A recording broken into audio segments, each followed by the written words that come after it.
Shalom. Giving all praise, honor, and glory to Yahweh, Bahashim Yahushai, the Wadi Yahweh, Bahashim Yahushai. These are the days, minutes, hours leading to the return of the one who the world calls Jesus Christ. And we know that before that, there's going to be pestilences, diseases, war, more rumors of wars, and things of that nature. You got you got Minnesota, a lot of different places declaring state of emergencies for getting snowed in. New York was snowed in, you know, so the Heavenly Father is having this weather fluctuate and look wild itself. And there's going to be more and more instances of these different things happening, these more extremes happening. But the big thing that we got going on is the war that rages on. All right. The Heavenly Father got the spirit of war out on the earth. And it's definitely going on with these different nations. Trump news at glance. President says Iran's Karg Island demolished and threatens more strikes just for fun. Now, if you, as a other nation, it's already been billions of dollars worth of damage. Now, if you, as a other nation, are hearing that somebody's just killing, the lives of your people for fun, how would you feel? It was already talked about how they hit a school, right? Or they killed schoolgirls or whatever in one of the bombings or one of the strikes, So this is not stopping or ending anytime soon. And it's just going to continue to heat up. And we know that to the scriptures, it's scriptural, that it's going to culminate to a full-scale world war. And that's one of the main prophecies before the return of the one who the world calls Jesus Christ, along with the RFID microchip, mark of the beast, being pushed on the world. Donald Trump says U.S. strikes have totally demolished much of Iran's Karg Island oil export hub and threatened that we may hit it a few more times just for fun. In comments to the NBC News, the president also mentioned without attribution whether Iran's new leader is even alive, while deflating hopes of a deal with Tehran to end the conflict. Meanwhile, the mood among some anti-regime Iranians has turned on Trump, shifting from hope of being rescued to dismay at the end of it, at the destruction of infrastructure, culture, and lives. Here are the key stories at glance. Trump renews calls for allies help secure Strait of Hormuz.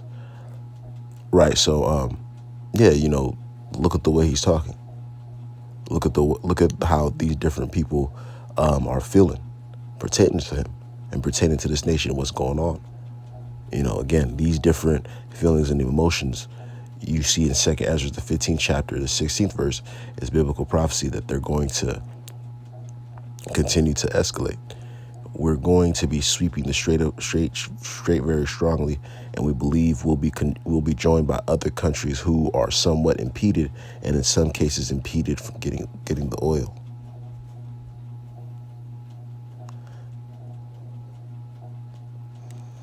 This is Ecclesiastes chapter 3, verse 1. To everything there is a season, and a time to every purpose under the heaven.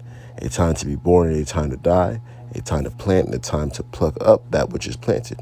Right, so a time to be born and a time to die. A time for every purpose under the earth. Now, this doesn't mean that you sit in your house and, cry all day, but we know that we're not in the time of merry and mirth right now. A lot of people are struggling very, very bad. So even certain people that were previously well-to-do in 2014. Well, that's why you hear people always talk about 2016, right? How great of a year that was. That was the last, popping situation for this empire. Maybe 2019. Because they had that a good Super Bowl with the Chiefs and the Niners. And, yeah.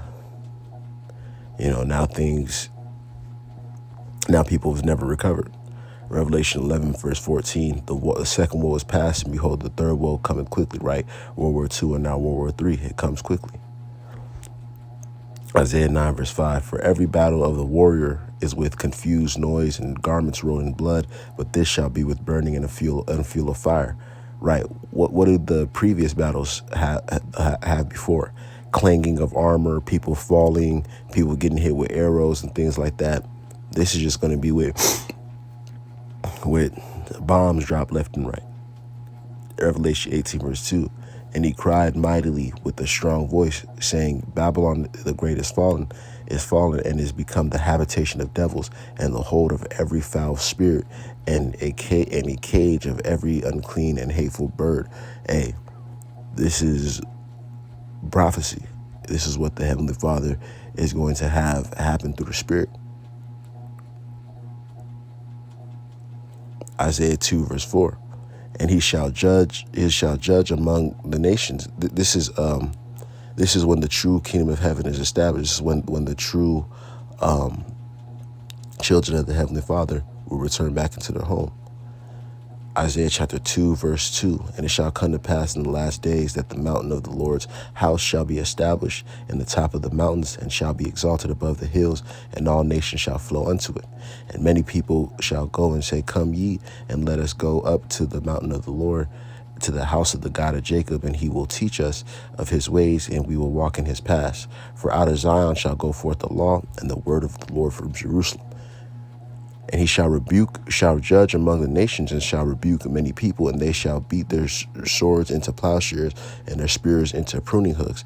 Nation shall not lift up a sword against a nation, neither shall they learn war anymore, right? Because when this time hits, it ain't gonna be no more wars.